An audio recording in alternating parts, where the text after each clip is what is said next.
तो नमस्कार। आज हम लोग एक नया चैप्टर शुरू करने जा रहे हैं जो है मैन्युफैक्चरिंग इंडस्ट्रीज़। आइए शुरू करते हैं।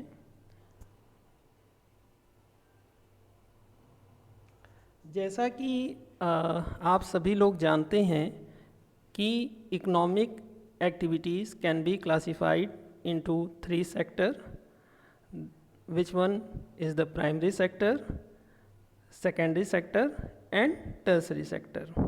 जैसा कि आप सभी लोग जानते हैं कि आर्थिक गतिविधियों को 3 क्षेत्रकों में बांटा जा सकता है: प्राथमिक क्षेत्र, द्वितीयक क्षेत्र व तृतीयक क्षेत्र। तो इसमें जो है द्वितीयक क्षेत्र जो है, सेकेंडरी सेक्टर जो है, it is related to manufacturing industries.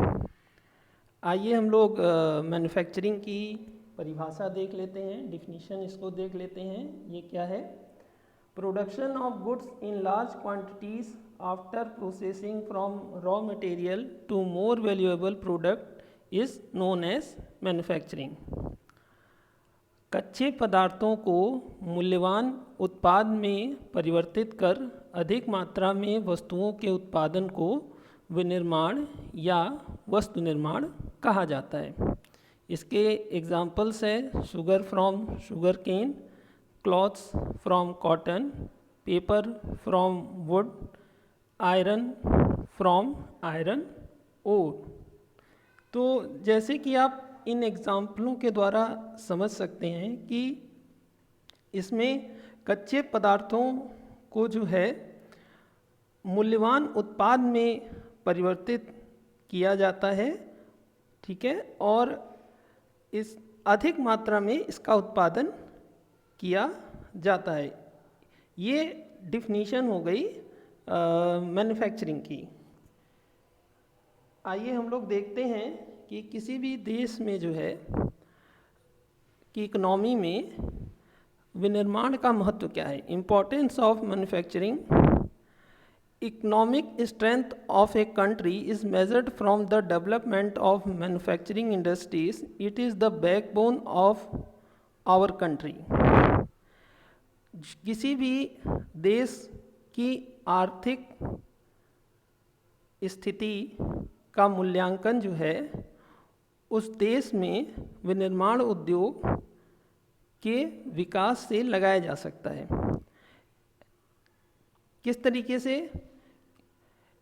इसको कभी कभी विनिर्माण उद्योग को जो है हम लोग किसी भी देश की इकोनॉमी का बैकबोन, मतलब रीढ़ की हड्डी कहेंगे। इसका अर्थ ये हुआ कि किसी भी देश में अगर विनिर्माण उद्योग अच्छी प्रगति कर रहा है तो वो देश आर्थिक रूप से प्रगतिशील है। तो आइए हम देखते हैं कि किस तरीके से ये जो है देश की आर्थिक स्थिति में योगदान करता है। पहला चीज़ है कि they reduce the dependence of people on the agriculture providing jobs. द्वितीय क्षेत्र में जो मैन्युफैक्चरिंग है वो रोजगार की उपलब्धता कराता है। हमेशा आप याद ये रखिए कि जो तीनों क्षेत्रक है, प्राथमिक, द्वितीयक और तृतीयक क्षेत्र, ये एक दूसरे से जो है इंटर रिलेटेड हैं। इन तीनों में एक प्रकार का साहचर्य है। किसी भी देश में विनिर्माण उद्योग प्रगति करेगा तो इसका मतलब ये हुआ कि वो रोजगार को जनरेट कर रहा है, वो जो है रोजगार का सृजन कर रहा है। अगर वो रोजगार का सृजन कर रहा है, इसका मतलब है कि जो प्राथमिक क्षेत्र में जो एक्स्ट्रा लेबर लगे हुए हैं, एक्स्ट्रा वर्कफोर्स लगी हुई है, वो द्वितीय क्षेत्र में आकर जो है रोजगार को प्राप्त कर सकती है। और इस तरीके से जो एग्रीकल्चर सेक्टर में जो डिस्गाइज अनएम्प्लॉयमेंट है, इससे कमी आती है। दूसरा है इरेडिकेट्स पॉवर्टी एंड अनएम्प्लॉयमेंट। किसी भी देश में औद्योगिक विकास जो है बेरोजगारी और गरीबी उन्मूलन की एक आवश्यक शर्त है।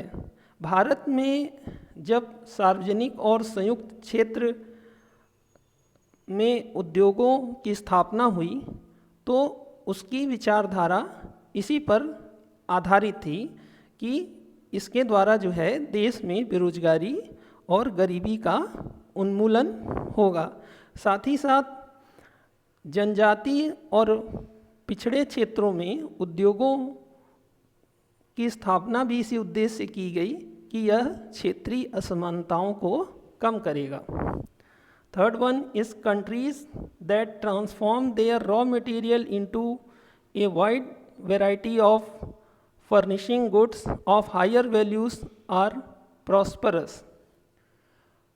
वे देश ही विकसित हैं जो कच्चे माल को विभिन्न तथा अधिक मूल्यवान तैयार माल में विनिर्मित करते हैं।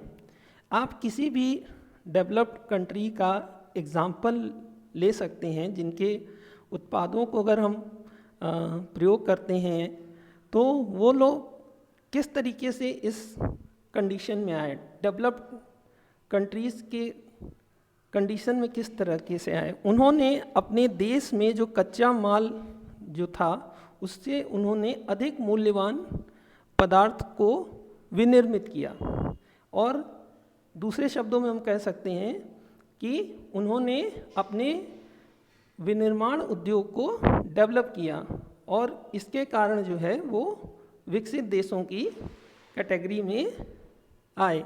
अगर भारत को भी विकास करना है तो उसका भी विकास जो है औद्योगिक विकास में ही निहित है। Next one is the export of manufactured goods expand trade and commerce. निर्मित वस्तुओं का निर्यात जो है वो व्यापार और वाणिज्य को बढ़ाता है।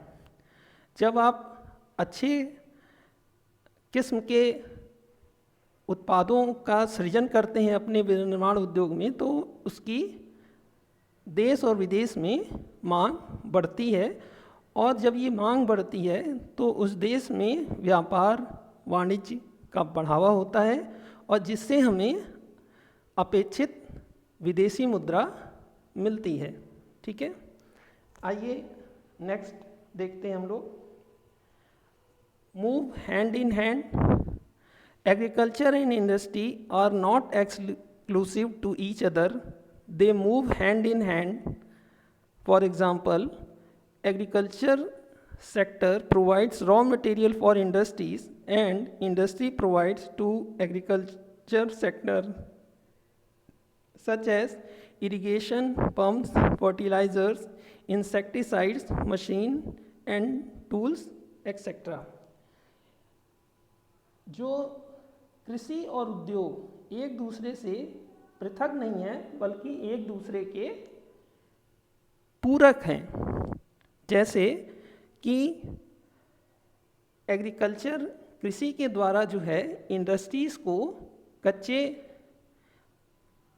माल की उपलब्धता प्राप्त होती है और बदले में जो इंडस्ट्रियल सेक्टर जो है वो कृषि क्षेत्र के लिए बहुत सारे उत्पादों को निर्मित करता है, जैसे सिंचाई के पंप, उर्वरक, कीटनाशक दवाएं, प्लास्टिक की पाइप्स आदि।